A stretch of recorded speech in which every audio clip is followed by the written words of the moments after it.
What's up guys, JV2017 here, and today we're taking a look at Prey, which is a sci-fi FPS survival game coming in 2017. Prey is being developed by Arkane Studios, the dev behind the Dishonored series, which is getting a sequel later this year. And if you played the original Prey, this gameplay may seem weird to you because this game is a complete departure. It's not a sequel, it's not a remaster, and it's not even a spiritual successor. It is a complete reimagining and a brand new IP according to Arkane Studios. Fortunately, there's been a lot of exciting information revealed out of Gamescom this week, so I'm excited to share all of that with you today. We have some actual gameplay that gives us great insight into how this game will feel and how it will play, and I've left a link to the unedited trailer in the description below for your reference. Starting from the very beginning of this trailer, we get to see some silenced pistol gameplay along with a few of the aliens that we're going to see later in the trailer, but one of the first things that stuck out to me is the looting in this game. Pausing here to take a closer look, we get the Gloo cannon, which is a very cool weapon we're going to see in just a second, but also if you look at Conrad Birchman, there's his corpse right there,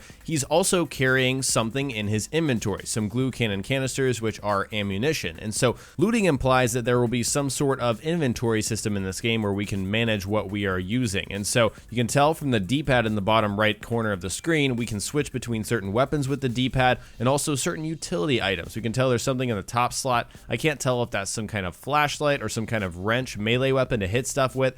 Not really sure there. Overall, seeing the name of this corpse and being able to loot it really reminds me of BioShock. It just gives me that feel, and I'm going to reference back to that several times because that's really what this game feels like to me. After looting Mr. Conrad Birchman, we move forward into the foyer area of the space station and we get our first look at the Mimics, which are one form of the aliens that we're going to be facing on Talos 1. Now we're going to play this part in slow motion a few more times because it's very important to notice that these aliens are called Mimics for a reason. They literally take certain objects in the space station and turn into them. Specifically in this scene, we have one alien hopping off the wall, turning into a chair and then turning into its normal form, and then another one turning into a trash can and going back to normal. So this means that we're going to be walking around Talos 1 and suddenly objects that are around us that look like they're normal are going to turn into mimics because that's what they are. They are aliens mimicking those objects. So that's going to make for some super unpredictable gameplay, and I can't wait to see if my couch is actually a mimic. Moving forward, but still in slow motion, we get to see the glue cannon in action, which appears to be some sort of GLUE, which is actually glue, but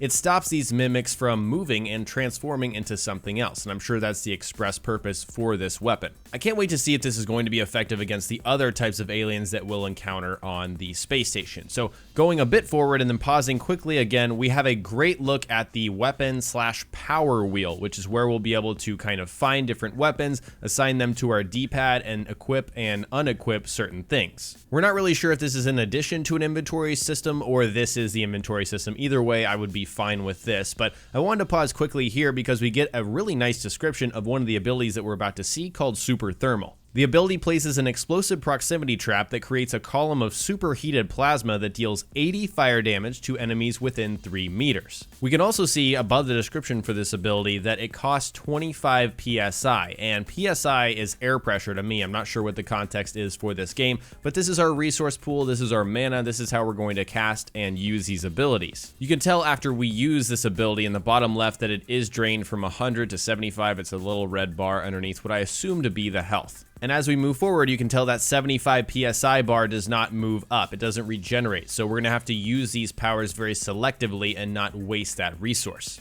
Next, we're going to see what is easily the coolest ability we've seen so far in this game, and that's Mimic Matter. This allows us to select random objects and mimic or become them. It's almost like possessing an object. So as you can tell, we're going to possess or mimic this coffee cup, and that's going to allow us to actually go inside of the security area and open up the door, which is very cool. Looking back at that sequence, we can tell that Mimic Matter costs 15 PSI, and so that drained from 75 to 60, and now that meter in the bottom left is draining down constantly as this coffee cup is being mimicked. This means that unless you want to play prop hunt with yourself, then you're not going to be mimicking absolutely everything that you see. I can see this ability being used to pass certain obstacles, such as this, where we need to get inside here and look at the crew manifest, or being used to hide. You know, say there's some big bad alien coming by and it's something that you can't face. Kind of like a Big Daddy, for example, coming through. Maybe you want to mimic an object in order to hide so they don't see you, and then you'll be able to survive that situation. We know that we get these powers and abilities from the aliens themselves, so all in all, I'm really excited to see what other kind of cool abilities we will get. Unfortunately, there's not much else going on in this trailer. We do get a little peek at the space sequences, and